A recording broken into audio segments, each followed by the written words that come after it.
All right, fuel petcock for motorcycle.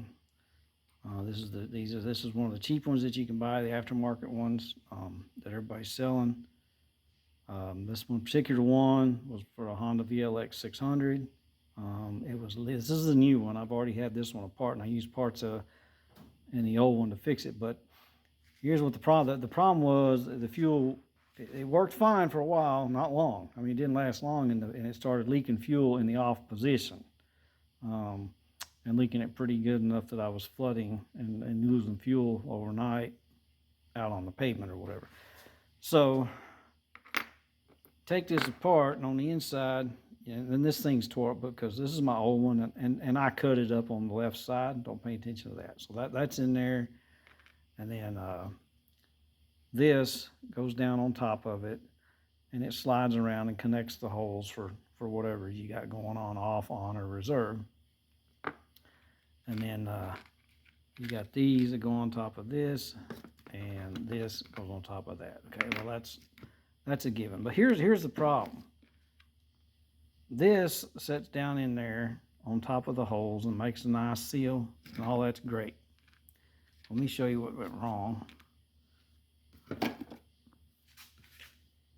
You see this right here where that piece is gone? I had two of those. One here, and I guess it was that one. I don't know, but two of these were gone right here. This I cut out. This wasn't like that. Don't pay no mind to that. But it was cut out. This piece was like ripped, and over here was ripped. And what was happening was this rides, sits on there when it's in the hole. It sits in there and it rides like that, right? Okay. So when you spin the dial, what was happening was, if you put this on top of here and you spin it, of course this is the new one and it's shaped a little different. The old one is shaped like the smaller part down inside there, and that's it. This one's got like a two-step thing. Anyway, this one's still not, it's not what you want it to be. If you put that on top of here and you put some pressure on it and spin it around with your finger, you can feel it catching on this edge right here on both sides. And that's what the old one was doing. And it was catching just enough, and you could feel it when you turned it. I would turn it, and at first it would feel like it was kind of stuck. And I thought that was normal. Well, apparently it's not. And so I took a Dremel, and I chamfered, this edge right here on both sides, and just made a real nice ramp instead of that kind of hard curve there. A real nice ramp to it, to where when I spun it, I couldn't feel it anymore. And I put it back together with the new gasket that came out. This is new. I didn't use it. I just fixed it while it was on the motorcycle. I didn't take this out. I ordered another one of these since they're cheap. Anyway, so I put it back in after I chamfered the edges and stuff, and it feels great. I mean, it's like you can feel it ain't catching it all anymore. It's nice and smooth, and I don't know.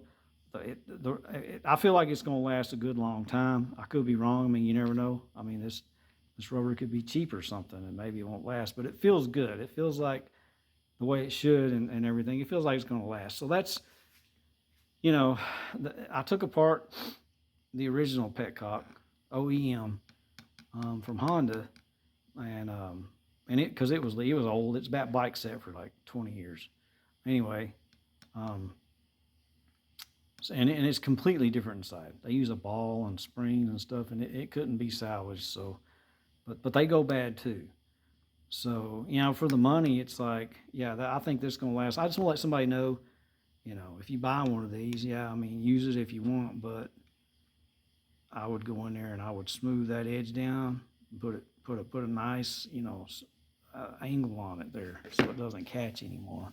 Because even this one, I don't know if maybe they can try to improve that or not, but it's still, you can, when you put it on here and you put some pressure on it and spin it with your finger, you can still feel it catching on these edges here, and that's what you don't want. So that was my experience with it, and I hope that helps somebody, fix one of them, or if you buy a new one, I don't know. I used a Dremel, and I used steel wool and smooth that out really good. So yeah, good luck with it.